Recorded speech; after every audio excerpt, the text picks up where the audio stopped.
Hi everybody, welcome to our YouTube channel SRIP Edu Pharma. We are going to discuss today sieving method for particle size determination. It is very important topic of micromeritics chapter of physical pharmacy. So let us start our video. So in this video we will be discussing about micromeritics, then different grades of powder as per IP, what are the main methods for particle size determination. Then we will be discussing sieving method in detail.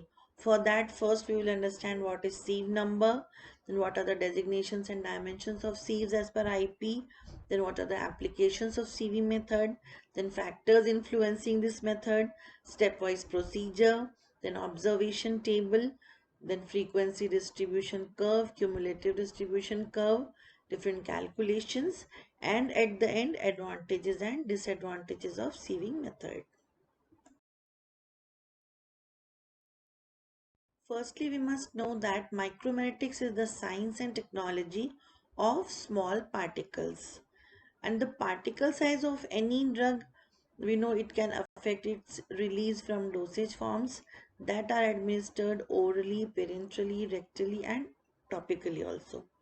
So when we see the powder, then powder is the collection of particles and the particles are of varied size. So it is called as they are polydisperse in nature. So it is therefore necessary to know not only the size of a certain particle but also how many particles of the same size exist in the sample. That is why we need an estimate of the size range present and the number or weight fraction of each particle size.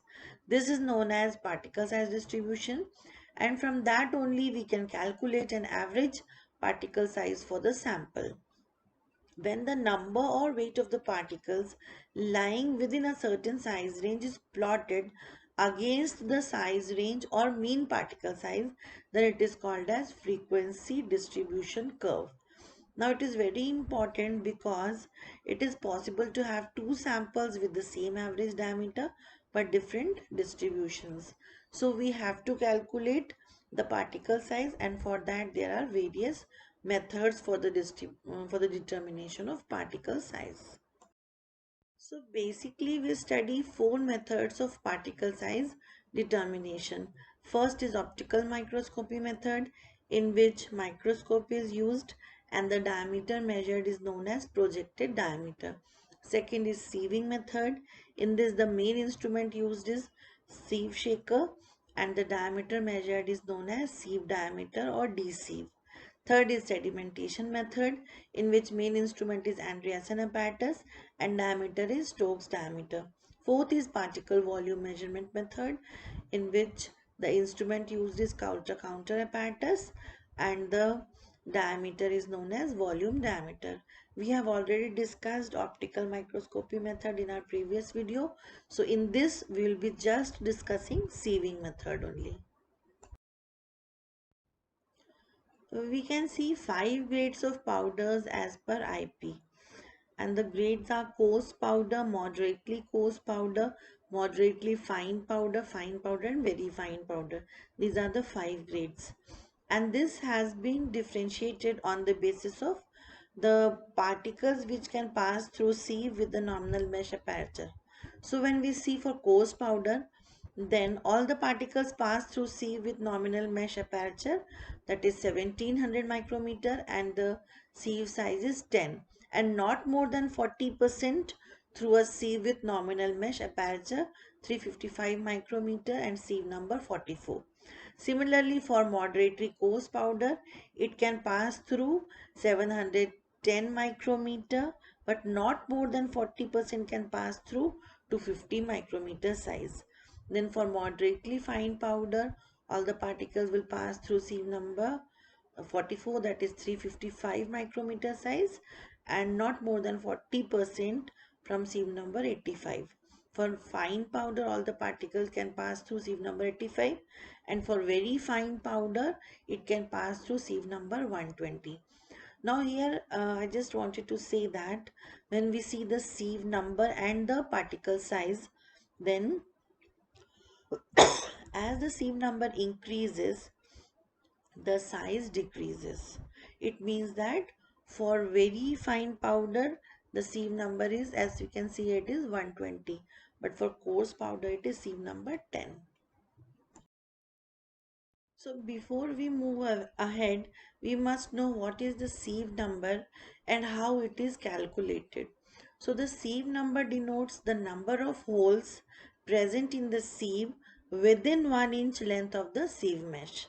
Here you can see in this diagram that first diagram is of just mesh which has so many holes, and in second one you can see 1 inch length, and in 1 inch length the number of holes present will be termed as sieve number.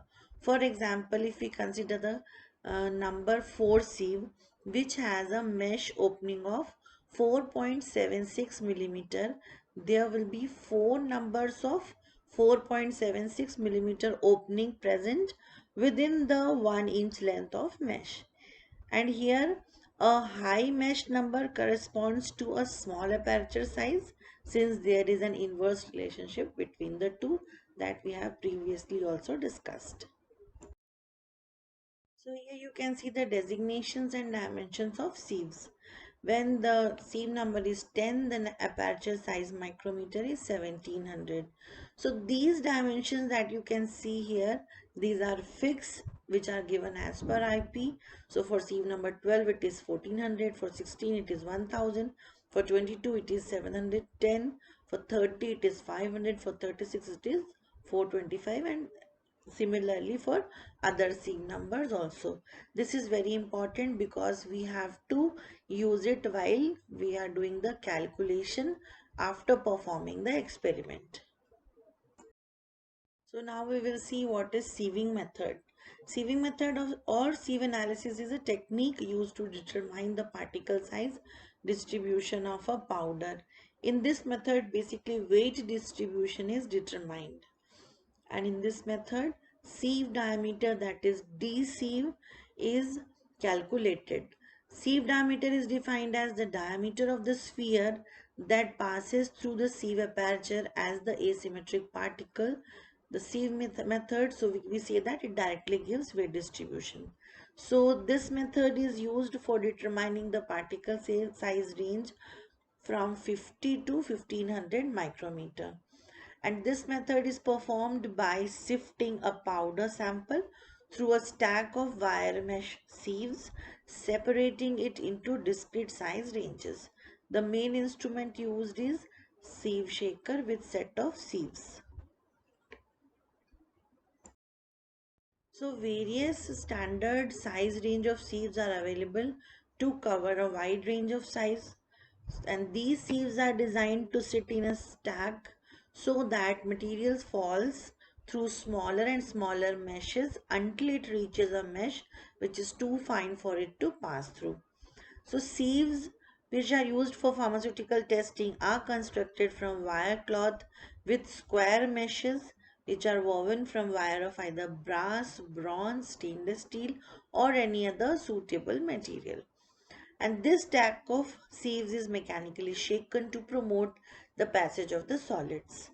The fraction of the material between pairs of sieve sizes is determined by weighing the residue on each sieve, and the result achieved will depend on the duration of the agitation and the manner of the agitation.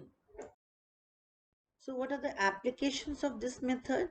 So this method is used in the development of dosage forms like tablets and capsules, and normally 15% of the fine powder should be present in granulated material to get a proper flow of material and achieve good compaction in tableting.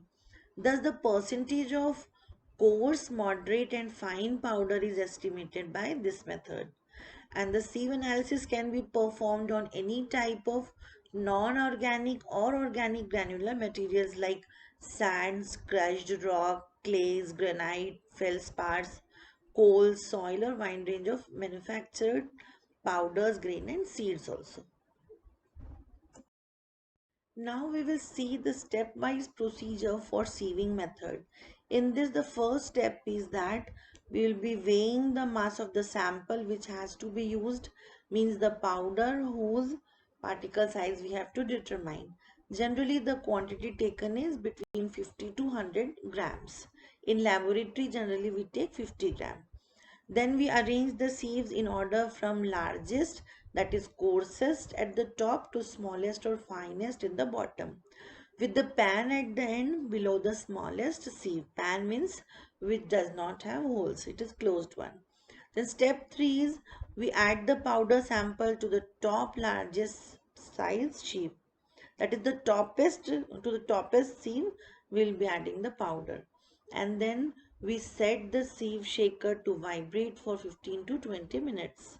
And after that, we carefully weigh the mass retained on each sieve and in the pan. And at the end, we report the weights retained on each sieve in the table against corresponding sieve number. So what are the important factors influencing this method? First is the weight of the sample, that is how much quantity you are taking. Generally we take between 25 to 100 gram. Then temperature and humidity should be controlled such that the moisture content of the material remains constant. Then the duration of shaking is between 50 to 20 minutes. A shorter time may be required for brittle assembly. And the type of motions which affect the sieving method is vibratory motion, side tap motion, bottom pat motion, rotary motion with tap, and rotary motion. So here now we will be seeing carefully this observation table. In this first column is sieve number. Here you have to write the number of the sieves that you have taken. Generally 4 to 5 sieves we select. So for example, here we have written, if we are selecting sieve number 10, 22, 36, 44, 60, 85, 100, 120, and in the end pan. So according to that, as we had previously studied, that the aperture size is fixed. So you write the aperture size here itself. Like for sieve number 10 it is 1700. Now after that, what you have to do is take the arithmetic mean size of the opening, that is small d. Then in fourth column, you have to weigh the granules or powders retained on sieve oversize. Okay. The next is weight of the granules retained undersize, that is N. Then cumulative percent of granules retained, which is undersize. Here we have to take cumulative one. Then next is weight size, means N into D we have to take. The next is percentage of undersize, and at the end there is oversize, that is 100 minus percentage undersize. So at the end you can see summation of n is taken and summation of nd is taken, so that further we can do the calculations. Now for frequency distribution curve, what you have to do is from the readings that you have obtained, we will be plotting a graph between frequency by mass of discrete size intervals against the midpoint of the interval size. And this plot can be represented either as a scatter plot or as a histogram. For cumulative distribution curve, you have to plot the curve between cumulative mass percentage finer against the midpoint of each size interval. This type of plot is typically represented as a scatter plot, and the cumulative mass percentage finer is the sum of all mass percentages in size ranges smaller than and including the current size range. These are some of the calculations. To find the percentage of aggregate passing through each sieve, first find the percentage retained in each sieve. To do so, the following equation is used. Percentage retained is equal to W sieve upon W total into 100%. So here W sieve is the mass of aggregate in the sieve and W total is the total mass of the aggregate. And the next step is to find the cumulative percentage of aggregate retained in each sieve. So to do so, add up the total amount of aggregate that is retained in each sieve and the amount in the previous sieve. The cumulative percent passing of the aggregate is found by subtracting the percent retained from 100%. So percentage cumulative passing is equal to 100 minus cumulative retained. So the values are then plotted on a graph with cumulative percent passing on the y-axis and the logarithmic sieve size on the x-axis. So now you could summarize the advantages and disadvantages of sieving method. As you could see that the instrument is not very expensive, so it is inexpensive or cheaper method. It is very simple to use. It is very rapid with reproducible results. Then sieving method is useful when the particles are having size range between 50 and 1500 micrometer. But if we see the disadvantages, then lower limit of the particle size is 50 micrometer only. And if the particle or the powder is not dry, then the apertures become clogged with particles leading to improper sieving. And during shaking, sometimes attrition occurs causing size reduction of the particles, which could lead to errors in the estimation. So these are the some of the advantages and disadvantages of sieving method.